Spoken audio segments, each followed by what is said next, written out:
Hello, everybody, and welcome to another edition of Bear Chats. My name is Scott Cordisci, social media specialist here at Brown University, and today we are happy to be joined by a first-year member of the Brown women's ski team. Maddie McCarthy is our guest. Maddie, how you doing? I'm good. How are you, Scott? I'm doing great, Maddie. I hope all is well with you and your family. Everybody safe and healthy? Everyone's safe and healthy, yep. That is terrific. Well, Maddie, I want to congratulate you because you have taken on the initiative of starting something called Community for COVID. Explain to everybody exactly what this is all about. Yeah, so initially we were probably one of the last teams at Brown to compete. We were in Lake Placid, and I just remember sort of getting the announcement that day, one of our last days there, that we were going to be coming back and moving out of Brown. And initially, so my academic interests are basically at the intersection of world issues and medicine. So I'm actually planning on being a biology, public policy, double concentrator. So things such as pandemics that, span across several areas and issues in the world was just an interesting thing for me, as sort of a case study.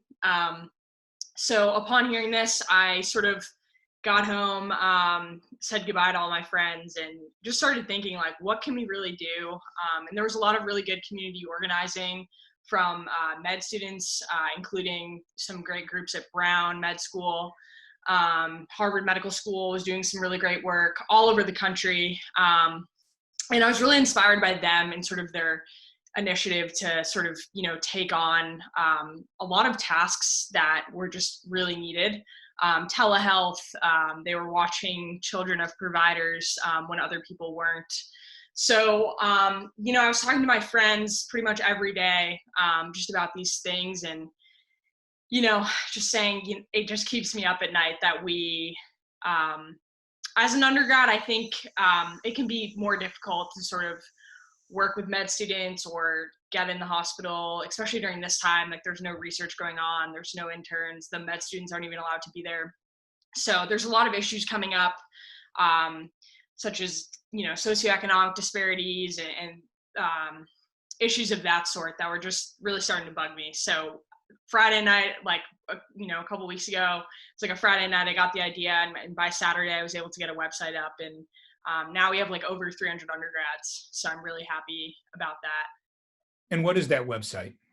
So it's communityforcovid.com. And basically what happens is if you're an undergrad, you just go on, you sign up on the form, you automatically get emailed back with instructions. And basically it's a very small task, and you don't have to have any contact with it. So all you do is basically make a sheet, and there's a template that's attached to this email, and you just fill out this template of resources that are in your community, such as places to get food other than a grocery store, right? There's a lot of food banks and things of that sort that people are doing in the community, farmers markets, reduced food.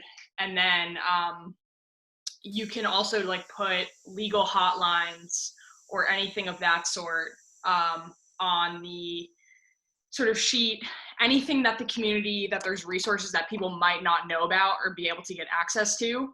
And then you just go out and there's a lot of, I know in my community, people are putting signs on the grocery store door, essential businesses. Right.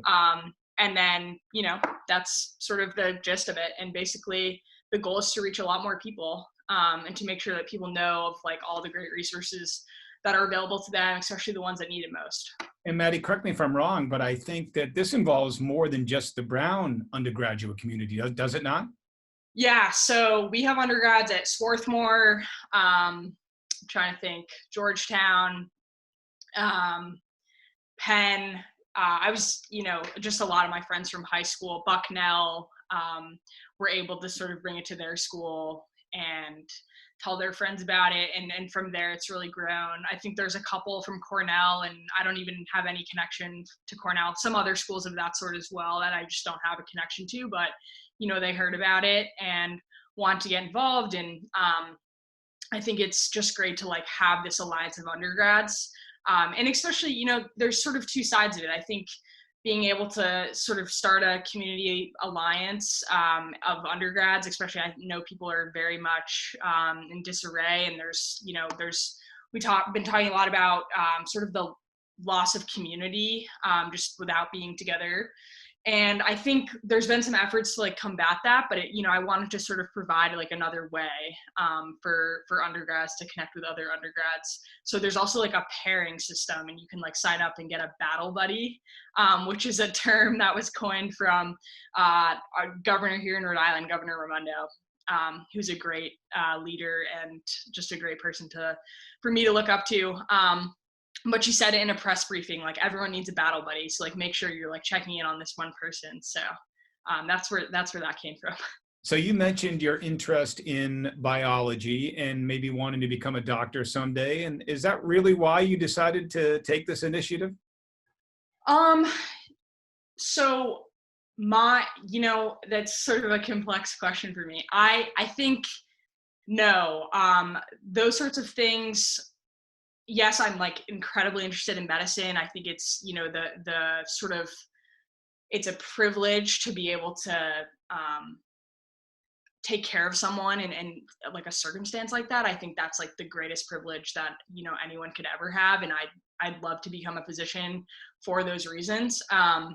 And for a lot of other ones as well. But sort of in the back of my mind, like I'm always thinking about community. And I think, at the root of caregiving, like you have to look out for people in the community. I spend a lot of my time in the hospital. So like 15 hours a week, I'm on a research group. I spend a lot of time talking to patients, talking to other doctors, looking at patient charts. And, I've done that up until we weren't allowed to anymore because of COVID.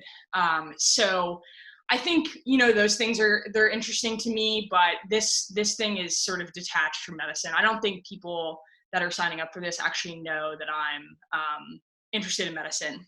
But yeah, I think those sort of inspired this project. And then I also, prior to starting Community for COVID and sort of what sparked this is like, I have two really great mentors. One is Dr. Megan Ranney. She's here at Brown. That's who I do the clinical research with. She's led the country in like the Get Us PPE efforts. So basically bringing awareness to the fact that healthcare workers are, putting themselves on the line every single day because they weren't able to get the equipment that they needed. And now there's been a lot of change. And she was a part of a movement with some other doctors that have started that. And, she's been able to she's been on CNN and New York Times and, really just in the popular press, making sure that people know about it. And then the second one is David Feigenbaum, and he's actually on faculty at Penn.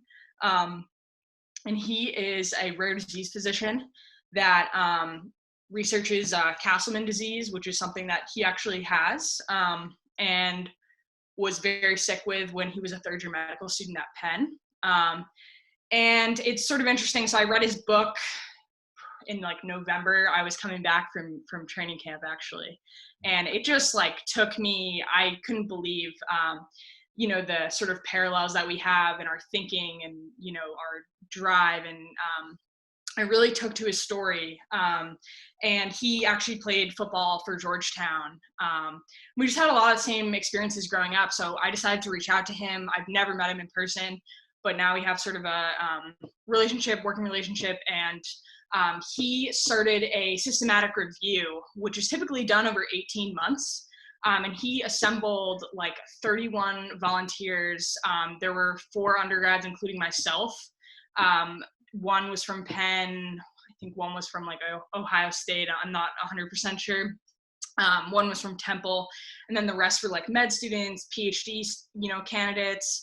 And we were able to look at like over 2,700 articles, I think, in less than 10 days, which is a feat. And basically we were just trying to figure out what treatments for COVID work in terms of drugs, like what's being used and like what is having, what's the efficacy of,